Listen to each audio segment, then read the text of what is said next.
Halo, assalamualaikum warahmatullahi wabarakatuh. Bertemu lagi bersama saya Mimi di channel Mimi Siti Rahmi. Nah, teman-teman, masih seperti biasa, masih membahas pengalaman saya selama 3 tahun menderita asam lambung, GERD, dan ACT. Tapi seperti biasa, nggak bosan-bosannya ya, saya ingatkan kepada teman-teman supaya channel ini lebih berkembang dan saya lebih semangat lagi bikin video-videonya. Saya mohon dukungannya kepada teman-teman untuk like, share, and subscribe channel ini. Dan jangan lupa nyalakan notifikasi atau loncengnya untuk notifikasi ya video terbaru dari saya. Nah, teman-teman, maaf ya kalau kameranya agak goyang-goyang karena ada yang mengganggu. Ini dia. Jadi kucing saya ini, anak kucing ini kan kemarin tuh ada 4 ya kalau teman-teman nonton. Yang ganggu-ganggu saya bikin konten.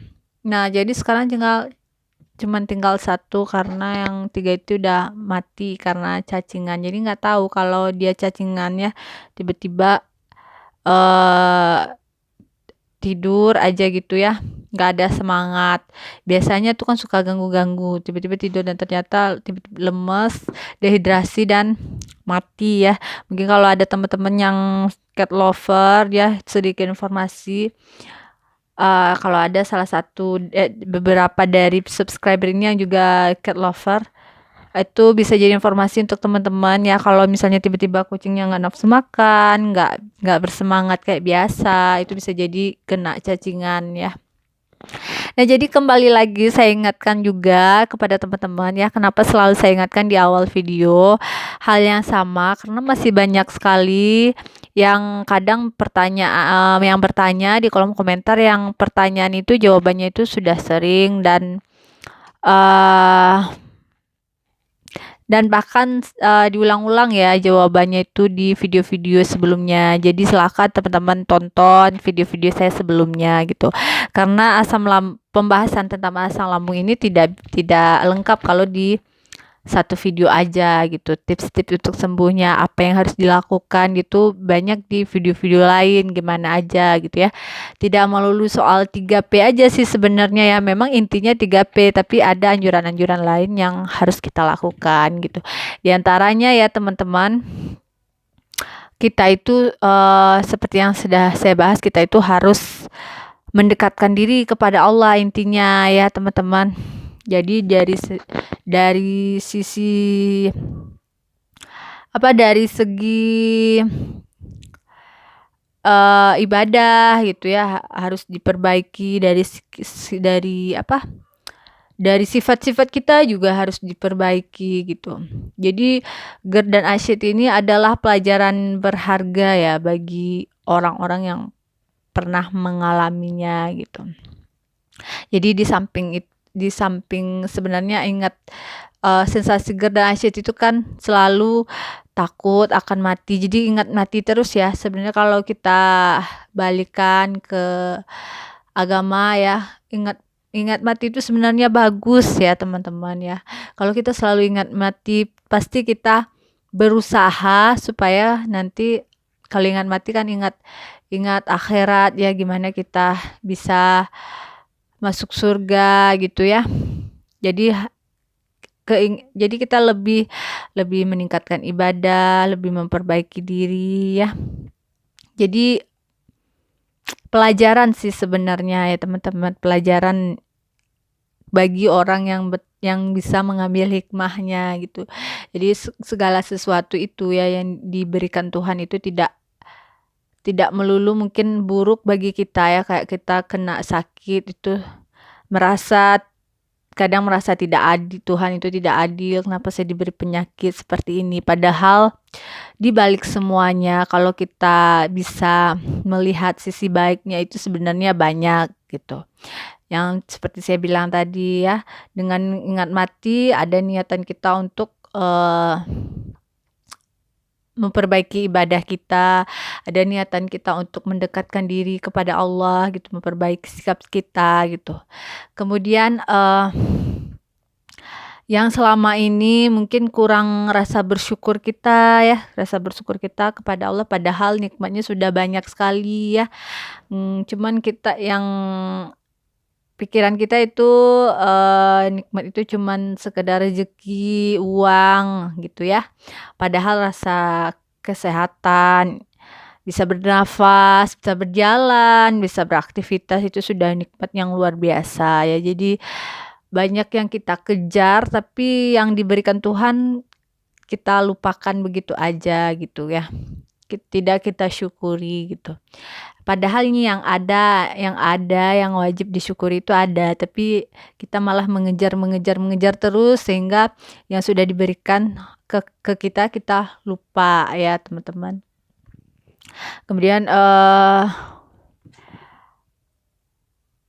apa namanya? Kita jadi tahu ya teman-teman, nikmat itu tidak melulu soal harta ya, tidak melulu soal harta, tapi kesehatan juga gitu ya. Kemudian ya kalau berdasarkan pengalaman saya dulu waktu sakit. Di saat sakit itu ya kepikiran kayak gini. Kita kan ada merasa kadang ada yang nggak suka sama orang, yang merasa orang itu selalu mengganggu kita gitu, selalu menyakiti kita. Di situ malah mikir waktu saya sakit dulu ya, ya udah kalau mereka itu saya biarin aja, saya maafin aja, biarin yang penting saya sembuh gitu. Pernah berpikir loh seperti itu. Dan di situ saya mikirnya baru sekarang, mungkin di situ kita kalau diambil hikmahnya ya, kita harus belajar memaafkan gitu ya. Kalau kita memaafkan orang lain, pikiran kita itu akan lebih tenang. Kita itu akan kayaknya satu pikiran di kepala itu bakal hilang gitu. Jadi kita belajar memaafkan gitu ya. Tapi kalau karena sifat manusia itu pelupa ya teman-teman, jadi kalau pas sudah sehat jadi kembali lagi itu ke kesalahan-kesalahan sama manusia gitu ya. Jadi saya pernah dulu ya teman-teman ya, mungkin sebagian udah pernah saya ceritain. Waktu saya kena asam lambung ini, jadi ada satu teman saya itu orangnya kalau ngomong itu suka ceplas-ceplos. Kadang tidak memikirkan perasaan orang lain gitu ya. Jadi dia ngomong ceplas-ceplosnya itu memang tidak ke saya aja, ke semua orang, memang karakternya seperti itu gitu. Cuman karena posisi saya sedang sakit, waktu itu saya memang sedikit sensitif. Jadi waktu itu ya, saya sedang sakit, kemudian dia bilang sakit saya ini kan, dan belum menikah ya waktu itu. Sakit saya ini karena katanya belum menikah, bisa jadi tubuh saya secara tidak langsung itu sebenarnya sudah butuh menikah, tapi saya nggak menikah. Nah, itu bikin kesel ya teman-teman. Seakan-akan saya nggak bahasanya, nggak segatal itu sampai belum menikah saya sampai sakit gitu ya. Nggak segitu ya teman-teman. Jadi orang yang asam lambung yang sudah menikah itu gimana gitu ya teman-teman. Ya susah menjelaskan asam lambung ini ke orang-orang yang tidak mengerti ya. Mereka cuma menduga-duga. Nah pas sembuh saya menjadi ingat lagi. Padahal dulu waktu sakit saya mencoba memaafkan gitu ya teman-teman. Ya udahlah saya sabarin gitu. Ya udah biarin aja, yang penting saya sembuh gitu. Tapi pas sudah sembuh ini ya, namanya tadi manusia itu sifatnya pelupa, dan kadang tobatnya itu di saat yang cuman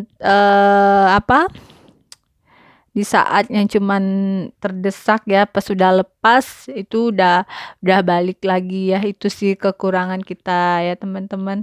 Semoga itu saya masih belajar ya. Saya selalu mungkin tiap malam ya, kadang-kadang penyakit saya itu ya kalau malam itu kadang selalu ingat orang-orang yang kata-katanya atau apanya yang menyakiti hati gitu. Jadi selalu ingat malam. Mungkin di situ yang bikin mungkin salah satu faktor yang memang bikin saya kena asam lambung ya. Saya selalu memikirkan, nggak tahu entah kalau dibilang dendaman enggak ya. Saya kalau dendam, kalau misalnya nggak suka sama orang, kemudian orang itu mulai baik, saya bisa melupakan gitu, akan baik lagi. Tapi kalau perkataannya itu loh, perkataan-perkataannya itu yang menyakitkan itu susah untuk dilupakan gitu. Bukan berarti tidak mau lagi bersilaturahmi, tidak mau apa, cuman selalu ingat tiap tidur gitu ya. Tapi dengan penyakit ini, setiap apapun yang terjadi ya, masalah apa, saya selalu membawakan ke penyakit yang pernah saya alamin gitu. Kayak ya itu penyakit asam lambung ini ya. Selalu kalau misalnya ada orang atau ada situasi buruk gitu ya, saya selalu bandingin dengan saat ketika saya sakit gitu. Jadi mikirnya lebih baik ya nggak apa-apa lah gitu ya, dikasih ini cobaannya seperti ini gitu, daripada saya harus menderita karena asam lambung lagi gitu, harus nggak bisa keluar. Mungkin kita saat ini disakiti apa dari perkataan atau ada hal-hal lain yang membuat yang bikin masalah dalam hidup kita masih bisa keluar, kita masih bisa refreshing, masih bisa makan enak, masih bisa jalan-jalan, masih bisa JJS. Gak sebanding dengan ketika kita sakit yang gak bisa ngapa-ngapain. Itu lebih bersyukur lagi ya teman-teman. Jadi semoga juga bisa jadi pelajaran untuk teman-teman. Kita jangan segala sesuatunya jangan mengumpat ya, mau dikasih sakit, mau dikasih sehat. Jadi di balik kesulitan itu ada kemudahan, di balik kemudahan itu kadang juga ada kesulitannya gitu ya. Jadi kemudahan itu juga cobaan, kesulitan itu juga cobaan. Jadi semua sama aja dan semuanya juga bersifat sementara. Jadi nggak ada yang kita itu nggak selalu sakit, kita itu nggak selalu sehat gitu ya. Jadi semuanya sementara gitu ya teman-teman. Nah kemudian pelajarannya juga ya seperti yang saya bilang tadi, kita jadi tahu ya, jadi tahu orang-orang yang betul-betul care sama kita, dan yang ketika sakit siapa yang memang betul-betul care, yang memang deket sama kita hanya karena ada sesuatu. Ketika sakit dia udah nggak peduli lagi karena nggak ada yang mau diambil manfaat dari kita ya teman-teman. Jadi itu pelajaran gitu. Tapi pelajaran yang paling berharga itu ya, yaitu dari rasa syukur kepada Allah gitu. Dan nikmat yang sudah diberikan kepada kita ya. Jadi banyak sekali ya teman-teman. Jadi ketika kita sakit itu baru terasa nikmat Tuhan itu banyak sekali ya. Yang kita selama ini kita pikir cuman uang, cuman sebatas harta gitu, cuman sebatas pekerjaan, ada rezeki itu, padahal banyak lagi bernafas itu juga nikmat. Kesehatan ya. Jadi kita lebih bersifat qanaah lagi ya teman-teman. Jadi tidak terlalu mencukupi apa yang ada, tidak terlalu menggebu-gebu mencari urusan dunia ya. Jadi lebih dekat kepada Allah, lebih tenang hidupnya ya. Jadi itu pelajaran berharga sekali ya teman-teman kalau dari nilai-nilai nilai-nilai agama gitu.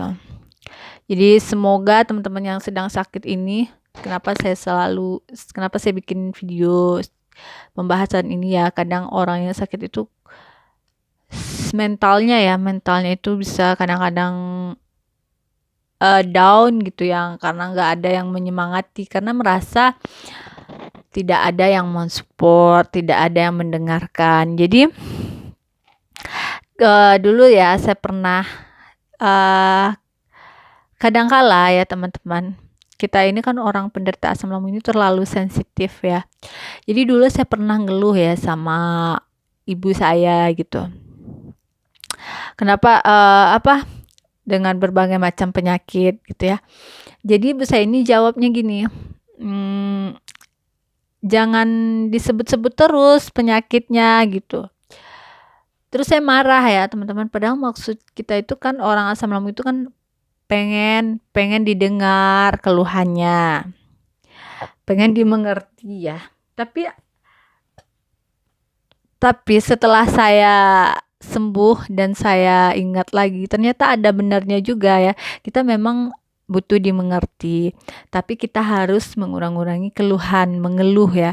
Karena kenapa?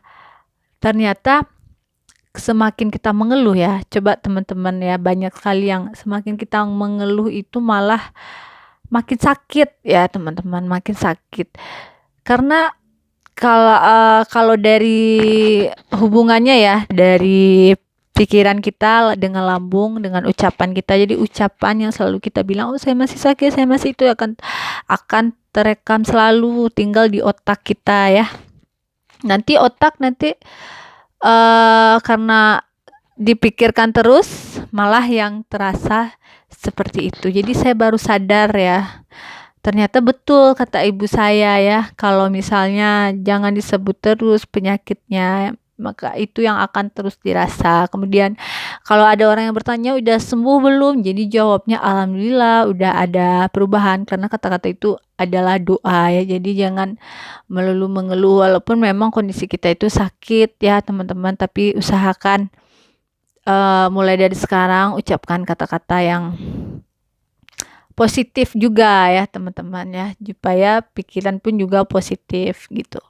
Nah, semoga teman-teman video kali ini bermanfaat ya, dan saya ingatkan lagi, jangan lupa dukung channel saya ini dengan cara like, share, and subscribe. Terima kasih buat yang udah nonton. Saya sudahi dengan assalamualaikum warahmatullahi wabarakatuh.